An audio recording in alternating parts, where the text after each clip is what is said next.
Development has many aspects, and the very purpose of this chapter is to understand what it means to different sections of the people. There are some selected development indicators by which countries or states can be compared. The most common method to measure development is income. The income is a generic indicator of economic development. Development involves our thinking about such questions. In this chapter, we will learn about development as a concept, income and other goals, sustainability of development, objective or features of sustainable development, national development, comparison of development, income and human development criteria. Development. As a human, we all have our aspirations to build a life better than the past, our desire to progress, and our aim to live life comfort. Development is a broader perspective of the same human desire. In economics, it incorporates the development of a country, state and region, etc. Therefore, in economics, we talk about a collective development.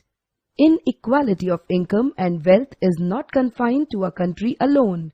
It is a global phenomenon even seen in developed countries such as USA. A small percentage of people are very rich while others are very poor. One of the places where this vast disparity of income is most obvious is Mexico. Thus, development or progress promises different people different goals.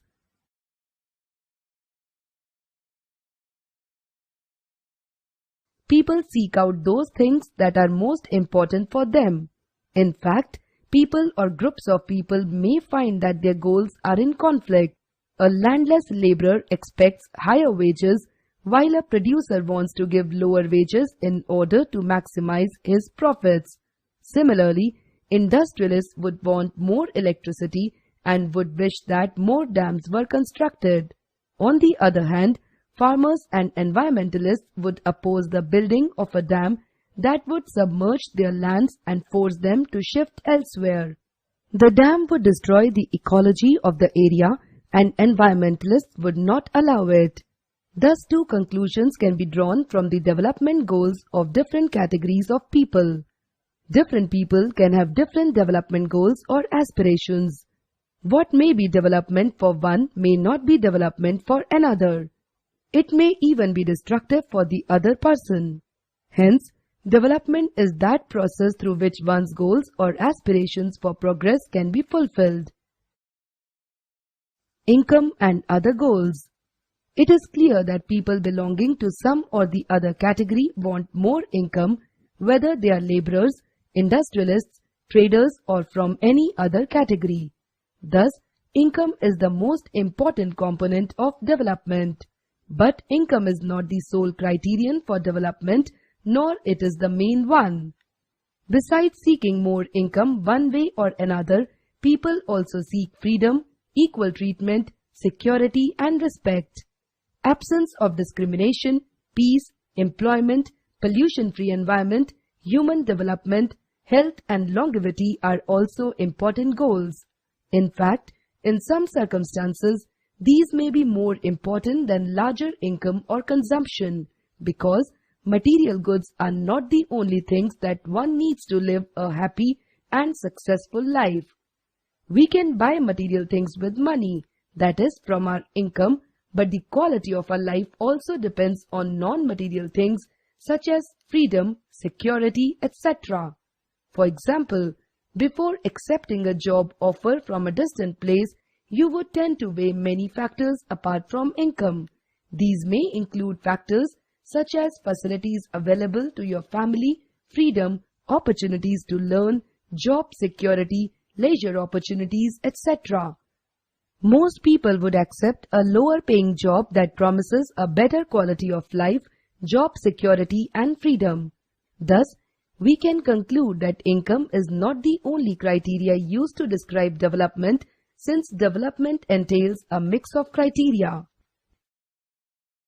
Sustainability of development. The word sustainable means something which is not short-lived but can continue in future also. These days, we hear a lot of talk about sustainable development.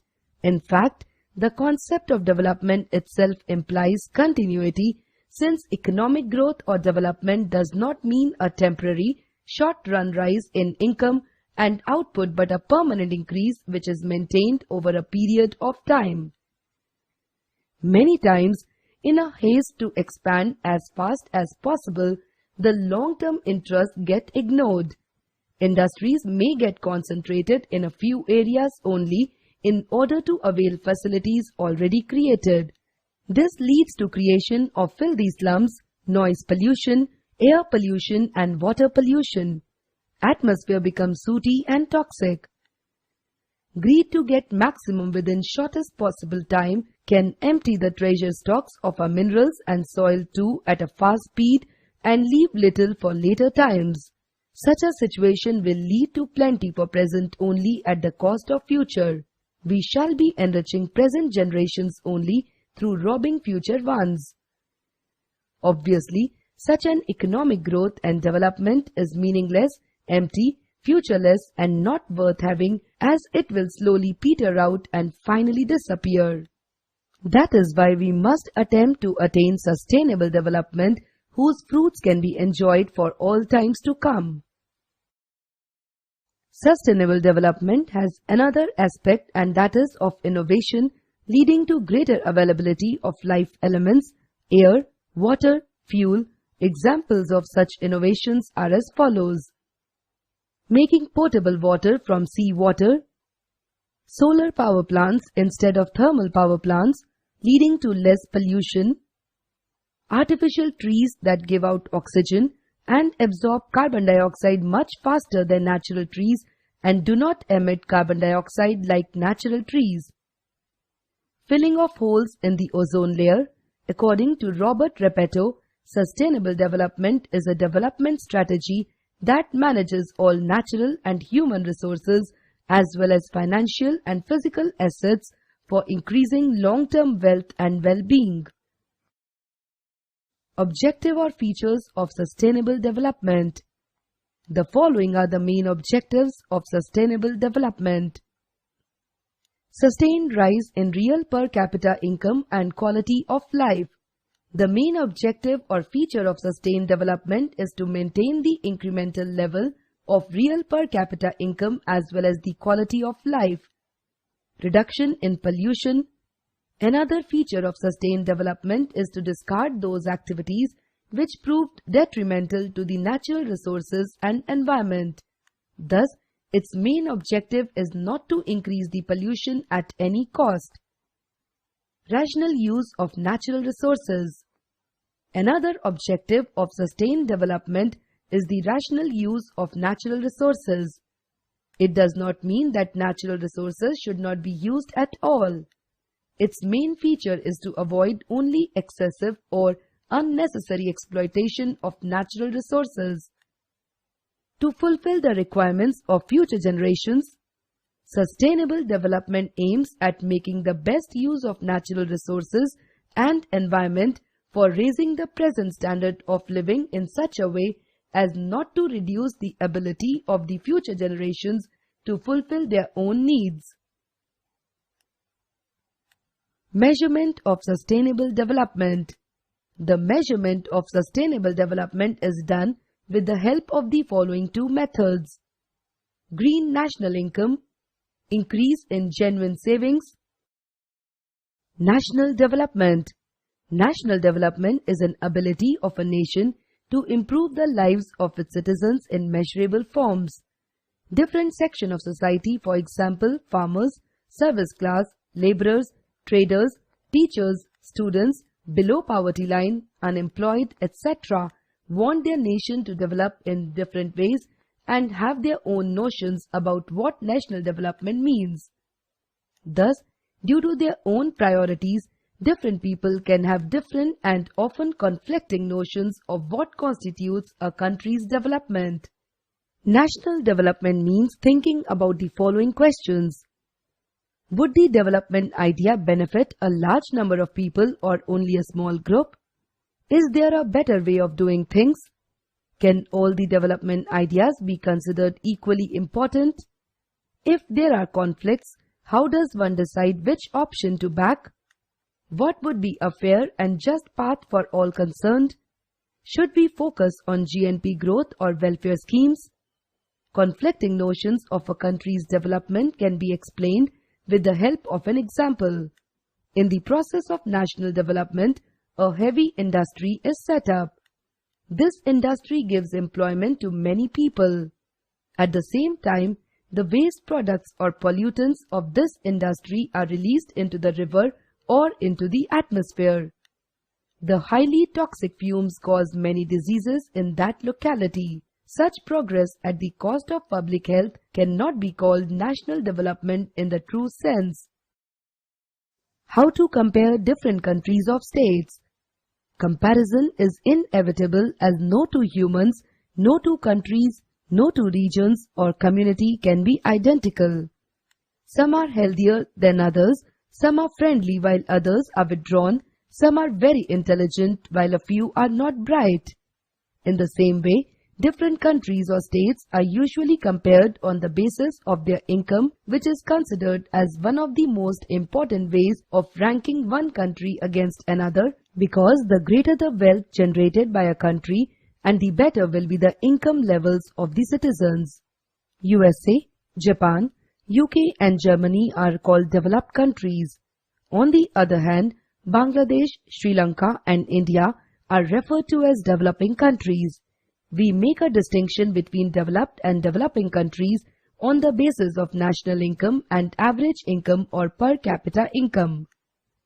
For comparing the incomes of countries, total income is not a very useful measure.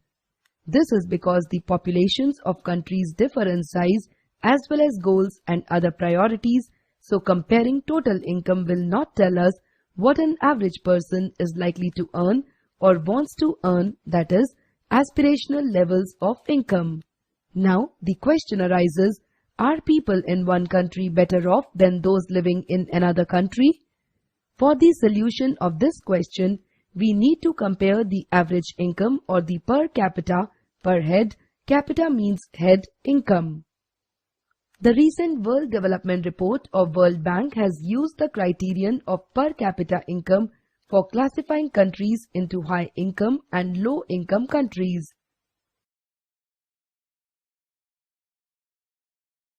The rich countries, excluding countries of Middle East and certain other small countries, are generally called developed countries, while low income countries are called underdeveloped or developing countries. Income and Human Development Criteria. Human Development Report published by UNDP compares countries based on the educational levels of the people, their health status and per capita income. When we consider the individual goals, we find that people not only think of better income but also have other goals such as security, respect, equal treatment, freedom, etc. in mind. In the same way, when we think of a nation, state or region, we may besides average income think of other human development indicators.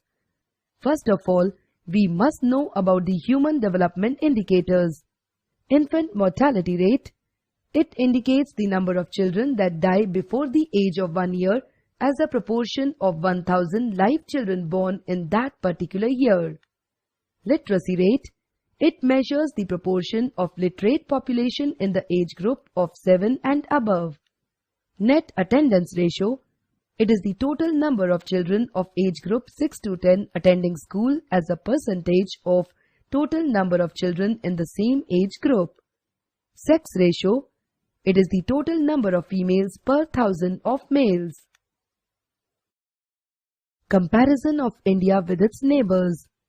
Human Development Index or HDI is a composite measure of human development. Composite measure implies a measuring comprising of several criteria. The HDI composite measure is mainly based on health, education as well as income. The HDI was devised with Nobel laureate Amartya Sen's assistance by the late economist Mehboob ul Haq of Pakistan.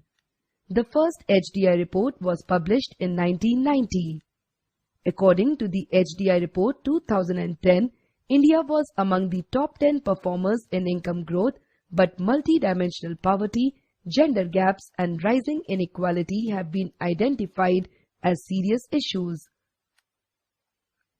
The Multidimensional Poverty Index identifies serious simultaneous deprivation in health, education, and income on the household level in 104 countries. As per the Multidimensional Poverty Index, 844 million people, that is about half of the world's multidimensionally poor population, is found in South Asia. In India, there are 421 million multidimensionally poor people. In certain states of India, poverty is as acute as the poorest African countries. East Asia and the Pacific, including China and Thailand, have relatively low rates of multidimensional poverty. We have already discussed the income criteria in detail. Other criteria include Human Development Index components. Health and education indicators play an important role in human development. The following table compares India with its neighbors and one developed country, namely Norway.